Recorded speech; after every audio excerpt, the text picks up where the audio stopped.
On peut aimer une personne à partir du moment où elle correspond à tel ou tel critère. Mais si elle ne correspond pas à tel ou tel critère, ou si jamais elle n'a pas fait ce qu'on voulait dans la journée, se comporte pas comme on voulait, eh bien on va pas l'aimer. Dans ma vidéo précédente, c'est ce que tu as vu hier, je te partageais ce besoin qu'on a, besoin entre guillemets, ce besoin qu'on se crée, de vouloir avoir des moments parfaits. Et de chercher les moments parfaits pour s'autoriser à en profiter. Enfin, quand je dis chercher, c'est pas vraiment volontaire. C'est le mental qui ne veut pas que l'on profite de l'instant. Le mental ne veut pas qu'on n'ait pas de problème. Le mental ne veut pas que tout soit facile. Le mental veut commenter. Le mental veut dire oui, mais non, ça va pas. Ça, c'est pas comme je veux. Ça pourrait être différent, etc., etc. Et on est toujours dans ce mental, dans cette analyse, encore. Et on peut faire le parallèle avec les relations de couple. Dans les relations de couple, ce qui se passe en général, et c'est ce que je vois autour de moi, c'est que les gens s'autorisent à profiter de l'instant. Et quand je dis profiter de l'instant, c'est pas mentalement, c'est pas intellectuellement. Ils s'autorisent à vivre l'instant en commun avec l'autre personne au sein du couple, uniquement quand certaines conditions sont réunies. Il ne faut pas que la personne les ait énervés, il faut que tout soit de telle ou telle manière, il faut que le contexte extérieur soit propice à ça, etc., etc. Et on en revient au même que ce que je disais avant par rapport au lever de soleil, par rapport au fait de descendre à l'intérieur de soi. C'est qu'on cherche le meilleur moment. Et cette recherche du meilleur moment, cette recherche de conditions, j'ai besoin que telle ou telle condition soit réunie, c'est le mental. C'est le mental qui est là à penser et qui est là à comparer l'instant que je vis avec comment cet instant pourrait être. Et si mentalement on compare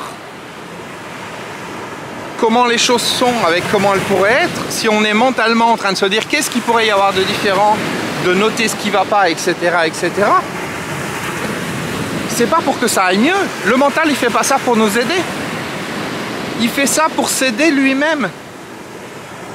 En superposant devant nos yeux une image de la réalité qui n'est pas la réalité, qui n'est pas l'instant, ça nous emmène à nous déconnecter de l'instant et à superposer sur cet instant la réalité qu'on voudrait. Et du coup, on n'est plus dans l'instant. L'énergie de l'instant, la profondeur de l'instant, pour en venir au couple, c'est ça qui fait la puissance du couple. C'est quand tu t'autorises à descendre à l'intérieur de toi et que la personne est à l'intérieur d'elle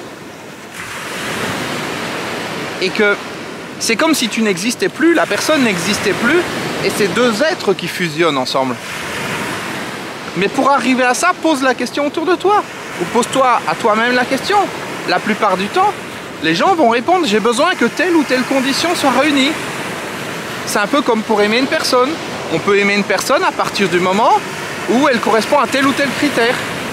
Mais si elle ne correspond pas à tel ou tel critère, ou si jamais elle n'a pas fait ce qu'on voulait dans la journée, se comporte pas comme on voulait, eh bien on va pas l'aimer. On va avoir du ressentiment vis-à-vis d'elle. On va pas s'autoriser à être dans l'instant, parce que aimer c'est ça. Aimer c'est pas intellectuel. Je ferai probablement un jour des vidéos par rapport à ça. Ça n'a rien à voir avec quelque chose d'intellectuel. Et ça n'a rien à voir avec le fait que certaines conditions soient réunies. Non. Aimer, c'est juste embrasser l'instant présent. Descendre dans l'instant. Et être en présence de soi-même, ce qui nous permet d'être en présence avec ce qui nous entoure. Parce que quand je descends à l'intérieur de moi et je suis en présence de moi-même, il n'y a plus de distance entre moi et ce qui est autour de moi. Tout ne fait qu'un. Et là, il y a vraiment l'amour. Et pas l'amour, encore une fois, comme un concept intellectuel tel qu'on peut le voir dans les films. Non. Le vrai amour, la vraie présence, j'atterris à l'intérieur de moi. et je suis ce qui m'entoure. Tu vois, par exemple, il y a une plage là. Et bien quand j'atterris à l'intérieur de moi, c'est comme si je devenais la plage.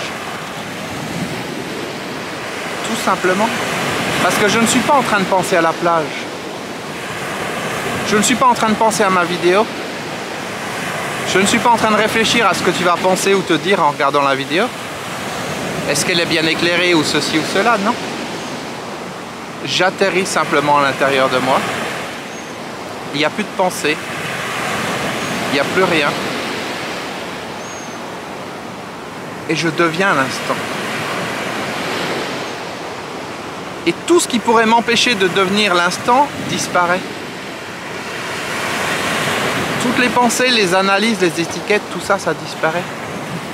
On s'en fout qu'il y ait quelqu'un qui passe, qui puisse me regarder, se dire mais il est fou celui-là, il parle sur sa plage tout seul, les yeux fermés.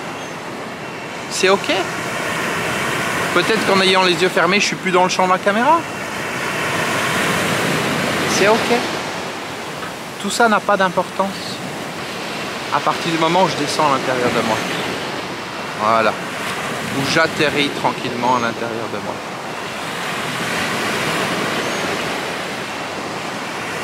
Alors bien sûr, tu peux appréhender cette vidéo en y réfléchissant, en l'analysant, en te disant oui mais ça je le sais déjà, oui ça c'est intéressant. Mais je ne m'adresse pas à la partie de toi qui va faire ses commentaires. C'est pas le but de la vidéo.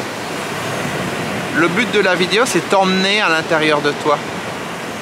Pour que toi aussi, où que tu sois, quel que soit l'endroit où tu sois, tu t'autorises à descendre à l'intérieur de toi, si bien entendu tu le souhaites, et que tu puisses vivre intensément l'instant, quel que soit le contexte, sans aucune condition.